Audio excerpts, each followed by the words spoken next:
Well, it's been quite a number of months since I last made a video.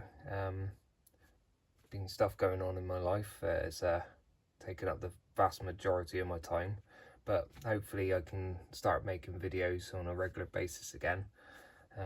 But in this one and the next two videos would be concentrating on Wilson Locomotives' new slomo.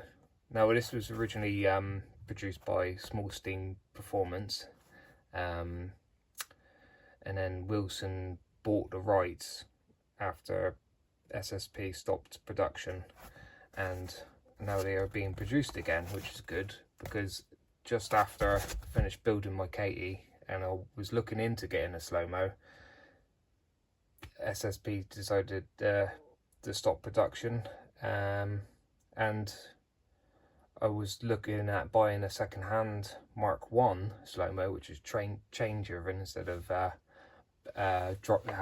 instead of drive bands. But not long after looking at that on eBay, Wilson Locomotives decided they bought the rights and was gonna produce their own. So I ordered one, and it arrived a few weeks ago, and I haven't opened it up yet. But I'm going to open it up now.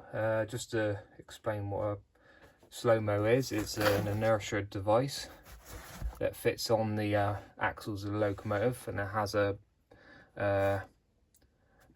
heavy steel flywheel which is driven off of the rear axle, spins up and gives flywheel effect, inertia effect, to carry pistons over onto the next, help the pistons carry over onto the next power stroke, so it smooths out running, especially at low speeds. So we'll just let's just have a look, open it up.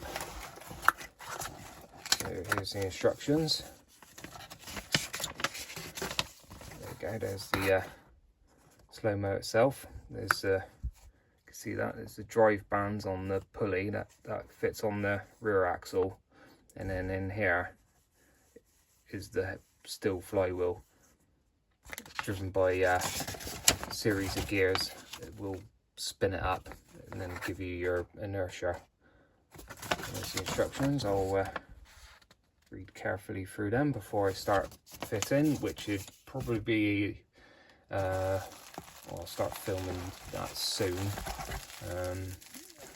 Might get that video out not long after this one. And wrap the stone itself comes in a nice bag, which I think I'll reuse to put all my spanners in. It's a nice touch. So here's the slow-mo. It's got spare drive bands, which is good, so I don't have to send away to Australia to get spare ones. Be interesting to see how long they last. Get an Allen key for the grub screw onto this modified roundhouse axle. See, it's machined flat there. That's where the grub screw pinches on through the slow-mo. So that's that. It's quite heavy. Make my locomotive quite heavy when this is installed, because my locomotive weighs the same with all its modifications that I've put on, the same as one and a roundhouse Katie with RC fitted. So with this fitted, it's going to have plenty of weight and plenty of traction. So here's the slow-mo. First time I've had a look at it, and it's got if you see that there, that's where the axle goes through, but they put this piece in here which will act as a guide when you're pushing the axle through the bearings in the wheels. See, that fits on that little spigot there that goes in there, so you can push it through the slow-mo, which is a nice touch. Looking at it, you might be able to put the wheels on this and then be able to push the axle through the slow-mo without having to hold the wheels and the slow-mo and the locomotive. But let me show you where it's gonna, where this bounce is gonna fit on the locomotive if I stand it on this buffer. So the slow-mo will fit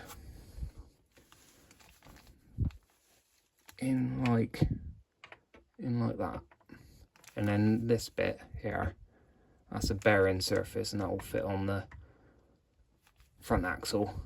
And of course, got to remove this bar on this frame spacer to fit the slow-mo. But this one's the 040 slow-mo, which is 76mm axle spacing, so this will fit Katie, Billy and George Mildred locomotives, and they do a 060 which fit the Fowler and the Lady Anne. But of course this is for roundhouse locomotives with outside full Charts valve gear. So if you got inside framed valve gear, and then you won't be able to run a slow-mo.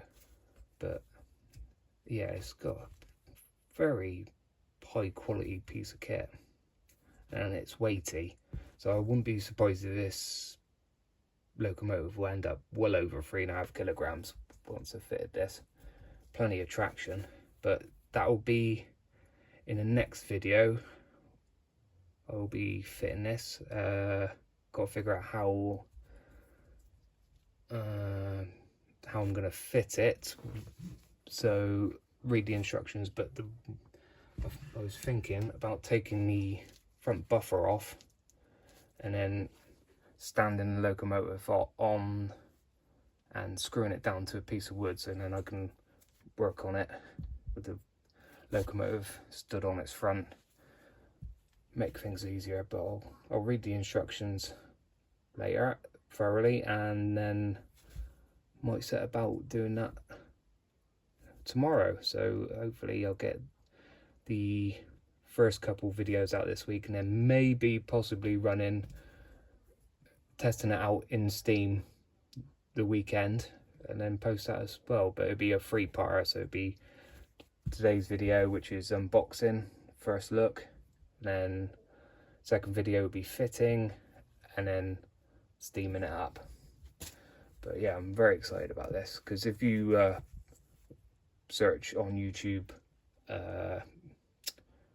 say SSP slow-mo or roundhouse locomotive with slow-mo, you'll see how slow these locomotives can run with inertia device. Because the problem is, with even though they weigh a couple kilograms, 3 kilograms, the wheels aren't big enough to give a flywheel effect. So therefore, when you're running at slow speeds, they do stall.